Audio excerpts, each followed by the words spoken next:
ഒരു ചീരയാണ്. ഇതിൻ്റെ പേര് സാമ്പാർ ചീര എന്നാണ് പറഞ്ഞു കേട്ടിട്ടുള്ളത്.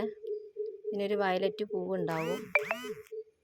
അപ്പോൾ ഈ ചീര കൊണ്ടുള്ള ഉപ്പേരിയാണ് ഉണ്ടാക്കുന്നത്. ചീര നല്ല വൃത്തിയാക്കി കഴുകി അതിൽ പൂവിൻ്റെ ഞെട്ടൊക്കെ ഒഴിവാക്കി നല്ല വൃത്തിയാക്കി കഴുകി അരിഞ്ഞ് വെച്ചതാണിത്.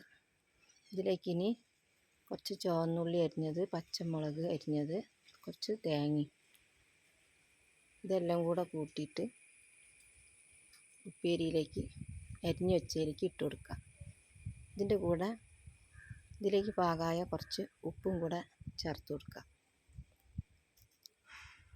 ഇല നോക്കി ഉപ്പിടണ്ട. ഈ തേങ്ങയും പച്ചമുളകും ഒക്കെ ഇട്ടതിന് അനുസരിച്ച് കുറച്ച് ഉപ്പിട്ട് കൊടുക്കുക. ഉപ്പിട്ടതിന് ശേഷം നന്നാക്കി ഒന്ന് ഇളക്കിയെടുക്കണം, യോജിപ്പിക്കണം. ഇലേൻ്റെ എല്ലാ ഇലയിലും ഉപ്പും തേങ്ങ എത്തുന്ന രീതിയിലൊന്ന് ഇളക്കി കൊടുക്കണം. എല്ലാം പോലെ ഇളക്കിയതിന് ശേഷം എല്ലാ ഇലൻ്റെ ഭാഗത്തും എത്തുന്ന രീതിയിൽ വേണം ഇളക്കി കൊടുക്കാൻ. അങ്ങനെ യോജിപ്പിച്ച് വെക്കുക. അതിന് ശേഷം ഒരു ചീനച്ചട്ടി വെച്ച് ചൂടാക്കുക. ചീനച്ചട്ടി ചൂടാക്കി അതിലേക്ക് കുറച്ച് വെളിച്ചെണ്ണ ഒഴിച്ച് കൊടുത്ത് കടുക് പൊട്ടിയതിന് ശേഷം ഇതൊക്കെ അരിഞ്ഞ് വെച്ച ഇല ഇതിലേക്ക് ഇട്ട് കൊടുക്കുക.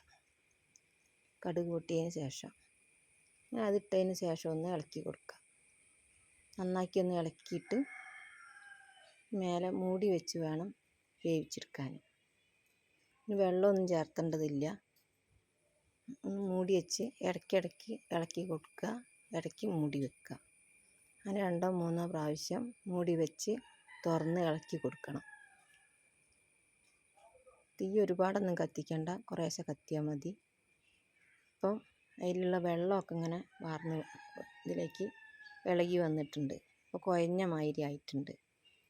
അങ്ങനെ വീണ്ടും മൂടി വെച്ചിട്ട് വീണ്ടും വേവിച്ചെടുക്കുക.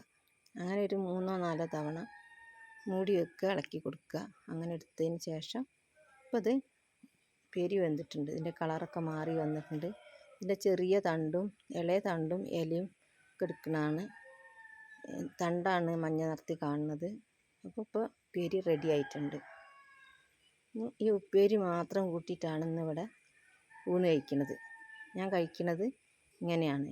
ഈ ഉപ്പേരി മാത്രമേ ഇതിലേക്ക് ചോറിലേക്ക് കൂട്ടിയിട്ടുള്ളൂ. ഇന്നൊന്ന് കഴിച്ച് നോക്കണം, നല്ല ടേസ്റ്റാണ്. ഈ വീഡിയോ നിങ്ങൾക്ക് ഇഷ്ടപ്പെടുകയാണെങ്കിൽ ലൈക്ക് ചെയ്യാനും ഷെയർ ചെയ്യാനും മറക്കാതെ ചെയ്യണേ. ആദ്യമായിട്ടാണ് വീഡിയോ കാണുന്നതെങ്കിൽ സബ്സ്ക്രൈബ് ചെയ്യാൻ മറക്കാതെ ചെയ്യണേ.